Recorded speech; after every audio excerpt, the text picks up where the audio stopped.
Good afternoon class. Chapter number 7 start करेंगे geography का, जो कि है ह्यूमन एनवायरनमेंट। तो इस चैप्टर के अंदर 3 टॉपिक्स है, सेटलमेंट, ट्रांसपोर्ट एंड कम्युनिकेशन। तो आज के लेक्चर में हम जो सबसे पहला टॉपिक है सेटलमेंट वो कवर करेंगे। तो स्टार्ट करते हैं इंट्रोडक्शन के साथ। Early humans beings early human beings depended entirely on nature for food, clothing and shelter. Okay, तो ये तो हमें पता है कि जो अर्ली ह्यूमंस थे वो पूरा नेचर के ऊपर डिपेंडेंट थे, चाहे वो कपड़े के केस में, फूड के केस में, क्लोथिंग के केस में या फिर शेल्टर के केस में। वो लोग ना तो अपना कुछ 3 BHK 4 BHK घर बना के रहते थे, ठीक है, ना ही वो लोग कुछ एडिडास या नाइकी के जीन्स वगैरह पहनते थे। ओके, और ना ही वो लोग मैकडी में जाके बर्गर खाते थे।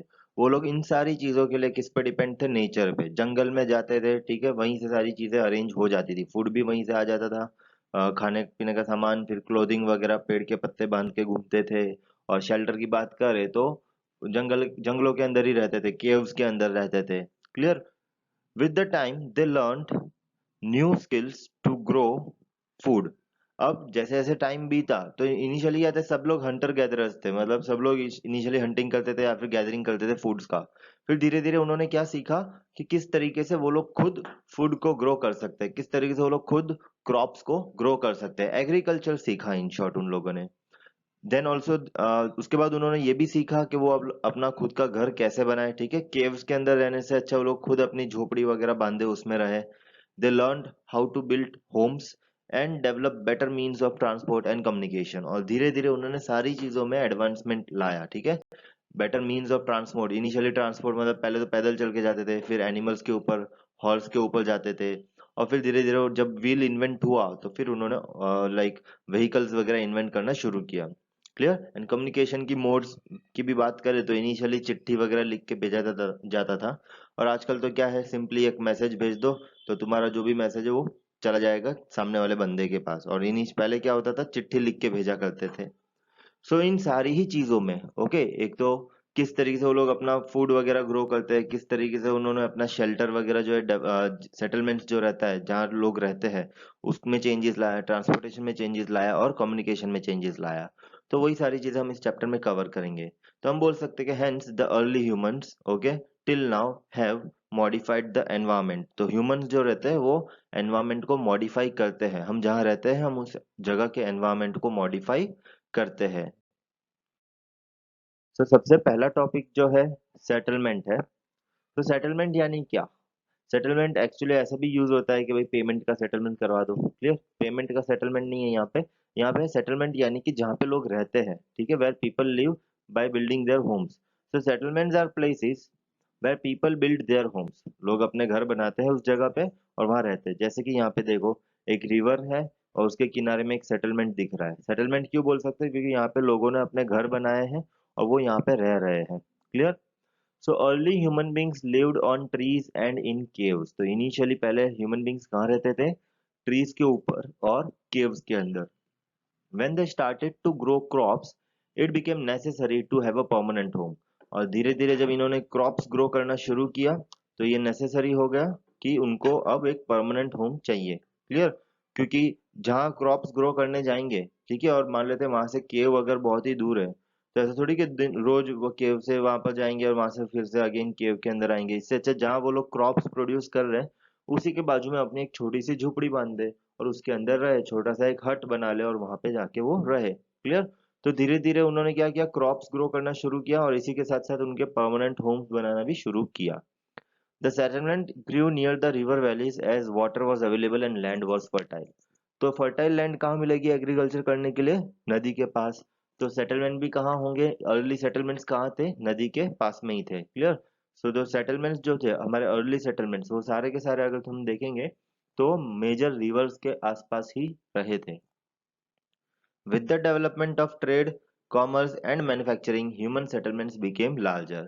फिर जैसे जैसे ट्रेडिंग वगैरह बढ़ा, कॉमर्स बढ़ा, मतलब जो भी ट्रेडिंग वगैरह कंट्रीज के अंदर ट्रेडिंग हो गया या फिर दो कंट्रीज के बीच में ट्रेडिंग थ्रू लैंड रूट या फिर थ्रू सी रूट, तो धीरे धीरे ह्यूमन सेटलमेंट जो है वो लार्जर एंड लार्जर होते गए। Clear? Settlements flourished and civilisations developed near river valleys. तो धीरे धीरे सेटलमेंट्स जो है फ्लरिश हुए और रिवर वैलीज के आसपास बड़े बड़े सिविलाइजेशंस जो है वो डेवलप हुए। जैसे कि यहाँ पे देख सकते हो वर्ल्ड मैप है।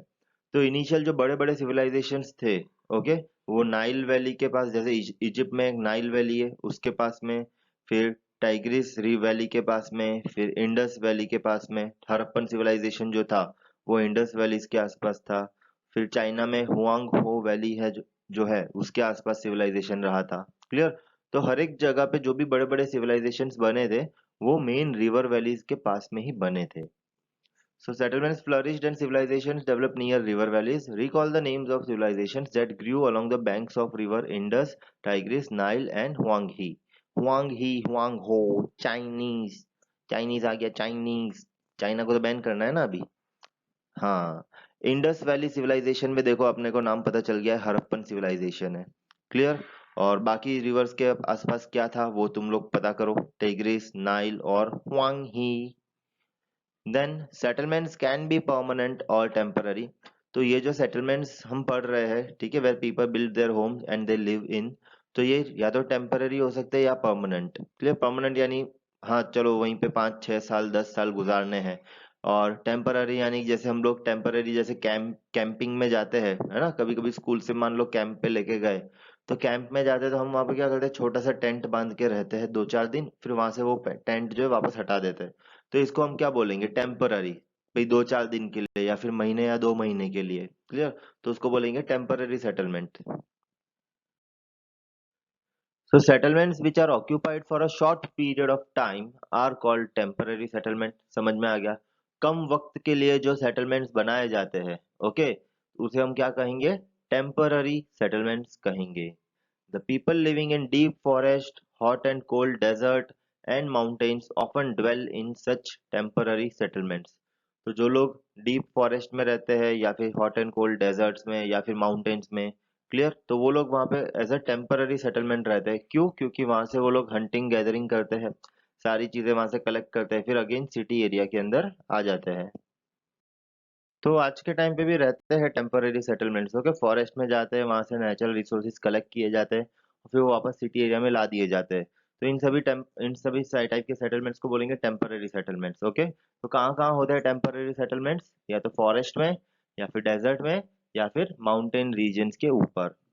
So here the people they practice hunting, gathering, shifting cultivation and transhumance. अब ये transhumance क्या होता है? So transhumance, it is a seasonal movement of people who rear animals move in search of new pastures according to change in seasons. Okay, तो transhumance उसे कहेंगे जो seasonal movement of people जो होता है, clear, जो जो कि rearing of animals करते हैं, जो चरवाहे जो होते हैं, ओके, तो चरवाहे क्या करते हैं, एक जगह से दूसरी जगह अपने भेड़ बकरियों को लेके जाते हैं, जहां उनको पास्चर मिल जाता है वहां पे वो लोग टेम्पररी सेटलमेंट लगा देते हैं। क्लियर। तो it is a seasonal movement of people. जिस एरिया में ज्यादा घास होगी, ज्यादा पास्चर होगा, वहां पे जो लोग हैं, जो जो चरवाहे होते हैं, जो रियरिंग ऑफ एनिमल्स करते हैं, वो अपने एनिमल्स को वहां ले आएंगे, भेड़ बकरियों को। ठीक है। फिर वहां पे जब सब खत्म हो जाएगा तो वो दूसरी जगह मूव ऑन कर जाएंगे, जैसे सीजन चेंज होगा वो लोग भी मूव ऑन कर जाएंगे। क्लियर। तो इन्हीं को क्या हम कहते हैं, transhumance. However, more and more settlements today are permanent settlements। लेकिन आज के टाइम की बात करें तो ज्यादातर सारे सेटलमेंट्स, जैसे हम जहाँ पे रहते हैं सिटी एरिया में, अर्बन एरिया में, ओके, वहाँ पे सारे के सारे कैसे हैं, परमानेंट सेटलमेंट्स है।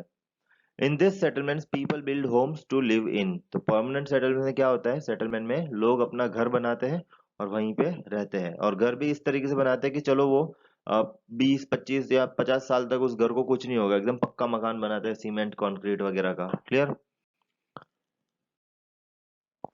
डू यू नो सेक्शन देख लेते हैं।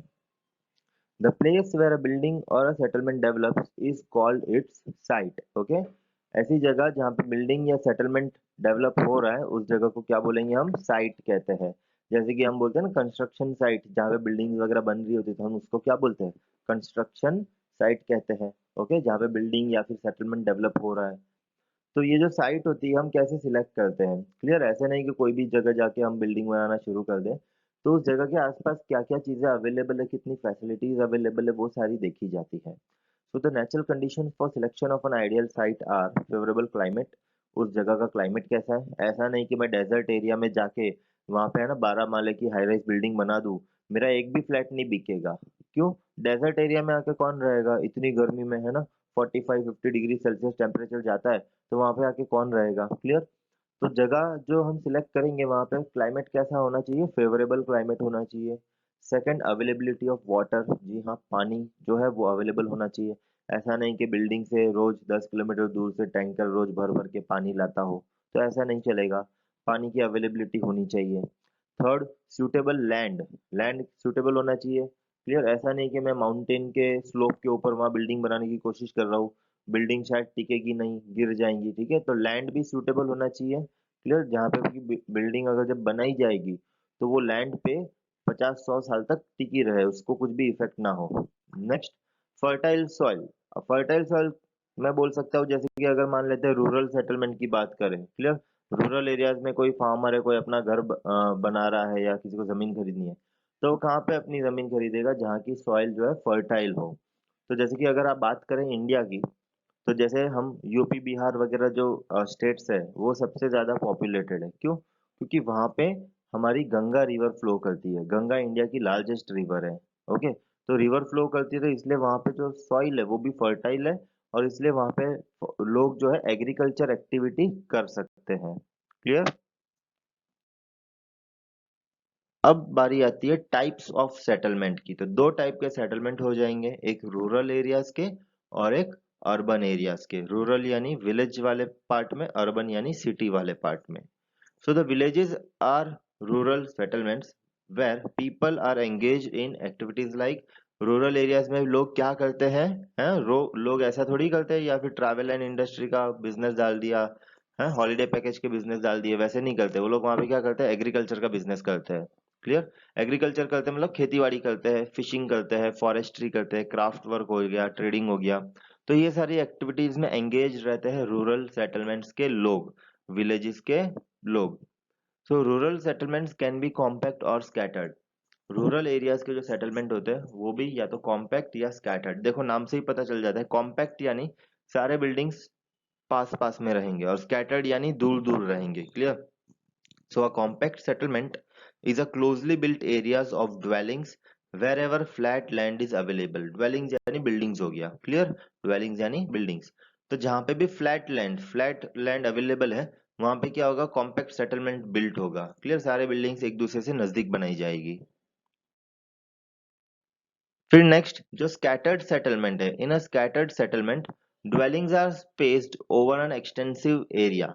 तो स्कैटर्ड सेटलमेंट जो होता है, जैसे कि ज्यादातर माउंटेनियस रीजन में देखने के लिए मिलता है, तो वहां पे जो घर होते हैं वो बहुत लार्ज एरिया में अलग अलग जगह दिखेंगे तुम्हें। ठीक है, एक घर होगा तो उसके आसपास दूसरे घर नहीं होंगे, कुछ जगह छोड़ के फिर दूसरे 2-3 घर दिखेंगे।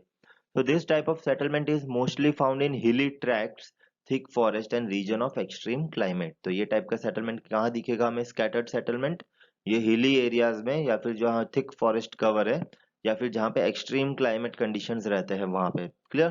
तो कॉम्पैक्ट सेटलमेंट हमें दिखेगा फ्लैट लैंड पे, और स्कैटर्ड सेटलमेंट दिखेगा हमें हिली एरियाज या फिर फॉरेस्ट एरियाज में। Clear. In rural areas people build houses to suit their environment. तो रूरल एरियाज में लोग किस तरीके से घर बनाते हैं? उस जगह का जो एनवायरनमेंट होता है उसके अकॉर्डिंग घर बनाते हैं। तो जैसे कि मान ले कि कोई रीजन है जहाँ पे हैवी रेनफॉल हो रहा है, ठीक है, बहुत जोर जोर से बारिश होती है 12 महीने, तो वहां पे लोग जो रूफ बनाएंगे वो कैसी बनाएंगे? स्लैंटिंग रूफ बनाएंगे।